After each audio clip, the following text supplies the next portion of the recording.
জুবিন গাৰ্গৰ 1 কোটি টকাৰ ঘূৰাই দিব বঙ্কিম ৰায় মেধিয়ে। জুবিন গাৰ্গ আছিল বঙ্কিম ৰায় মেধিৰ ব্যৱসায়িক সহযোগী। ব্যৱসায়ত উপাৰ্জন হৈছিল কোটিৰ ঘৰত ধন।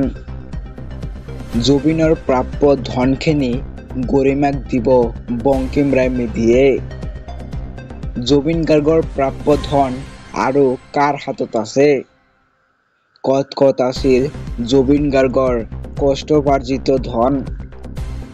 জুবিন গাৰ্গৰ 1 কোটি টকা ঘূৰাই দিব বঙ্কিম ৰায় মেধিয়ে। জুবিন গাৰ্গৰ আছিল বঙ্কিম ৰায় মেধিৰ ব্যৱসায়িক সহযোগী। ব্যৱসায় উপাৰ্জন হৈছিল কোটিৰ ঘৰত ধন। জুবিনৰ প্ৰাপ্য ধনখিনি গৰিমাক দিব বঙ্কিম ৰায় মেধিয়ে। জুবিন গাৰ্গৰ প্ৰাপ্য ধন আৰু কাৰ হাতত আছে?